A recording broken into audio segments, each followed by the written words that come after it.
Olá, tudo bem? Aqui é o pastor João Lorini e eu estou feliz de poder recapitular a lição número 4 com você, sobre o custo do descanso. Quanto custa um pãozinho francês aí na sua cidade? Aqui onde eu moro custa em torno de 80 centavos e com esse valor eu consigo matar a minha fome e me alimentar pelo menos parcialmente. Você sabe quanto custa um perfume? Talvez R$90, R$100, R$150, alguma coisa nessa linha, não é mesmo? E um telefone celular novinho e de boa qualidade, quanto custaria? R$2.000, R$3.000? E um apartamento num prédio bonito como esses que temos aqui atrás, quanto custaria? R$500.000? Talvez mais, depende da localização ou outros fatores. Caro, não é mesmo? Mas de uma coisa eu sei, quando as pessoas querem uma coisa, elas estão dispostas a pagar o preço por isso, a pagar o custo dessa coisa.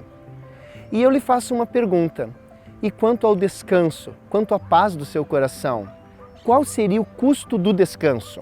Para entender isso, nós vamos lembrar uma história muito conhecida de Davi, o homem segundo o coração de Deus. Davi foi o segundo rei de Israel. E a vida dele não foi uma vida só de altos, ele teve algumas quedas, ele teve momentos de baixa também. E a principal queda da sua vida está registrada em 1 Samuel, capítulo 11, 12. E ali nós encontramos uma história mais ou menos assim. No ano em que os reis deviam ir à guerra, Davi não foi, ficou em casa. Depois, quando ele se acorda, começa a passear pelo palácio e ele enxerga ao longe uma mulher bonita tomando banho. Ele deseja essa mulher, trazem essa mulher para ele, ele se deita com essa mulher. Só que existe um detalhe, essa mulher não era sua mulher, ela era mulher de outro homem, de um soldado seu. O nome dela, Batseba, e o nome do seu esposo, Urias o Heteu. Depois disso ela vai para casa, mas pouco tempo depois ela manda uma mensagem para Davi, dizendo que estava grávida. E agora Davi tinha um problema. Como ele iria explicar essa situação? Então ele tenta resolver as coisas do jeito humano, do seu jeito. O que ele faz? Ele manda chamar Urias da guerra. Ele ordena que Urias vá para sua casa, descansar, comer, estar com sua esposa. Só que algo o surpreende. Urias não vai para sua casa.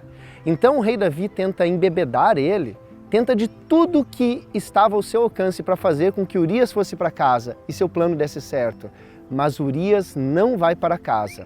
E finalmente, Davi então escreve uma carta de assassinato e assina essa carta. E pelas mãos do próprio Urias, a carta chega até Joabe, o comandante, e nessa situação, Urias o Heteu morre. Sua esposa chora e lamenta pela perda do seu marido, mas depois de passar o seu choro e o seu luto, Davi manda chamá-la e Davi se casa com ela. E agora, na mente de Davi estaria tudo ok, porque o filho que seria gerado seria um filho deste novo casamento de Davi com Batseba. Porém, a Bíblia diz que Deus não gostou disso. E Deus mandou o seu servo, o profeta Natã, conversar com Davi. E o que Natã diz? Natã usa uma história e depois de contar essa história, Natã diz assim para Davi: você errou, você cometeu um pecado.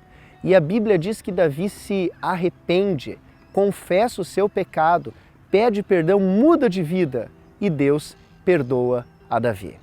Essa história é bastante conhecida e ela nos ajuda a entender muito sobre o preço do descanso e sobre o processo de salvação. E nós podemos aprender 5 lições a partir dessa história, sobre o processo da salvação.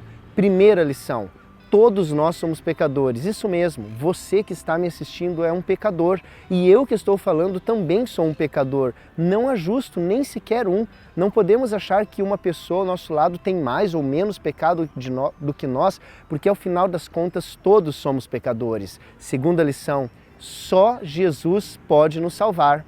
Terceira lição: se quisermos receber a salvação de Jesus, nós precisamos ir até Jesus e pedir por essa salvação. Então, se você quer o perdão para o seu pecado, você, arrependido, deve ir até Jesus, confessar o seu pecado, pedir perdão e receber a graça e a salvação da parte do Senhor Jesus. Quarta lição que essa história nos ensina: Deus perdoa o pecado, mas as consequências permanecem.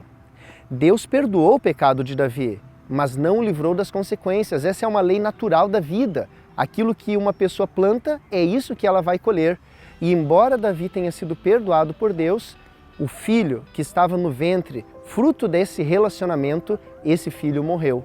A família de Davi foi uma família que teve muitos problemas e conturbações. E Davi foi depois conhecido como um rei sanguinário. Tinha tanto sangue nas mãos que não foi permitido por Deus que ele construísse o templo do Senhor. E seu filho Salomão foi quem construiu.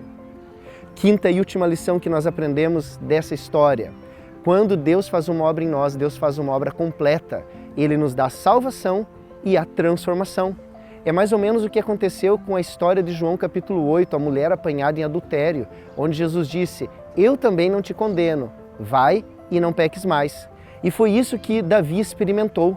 No verso principal dessa semana, Salmo 51, verso 10, Davi diz assim: cria em mim, ó Deus, um coração puro e renova dentro de mim um espírito inabalável.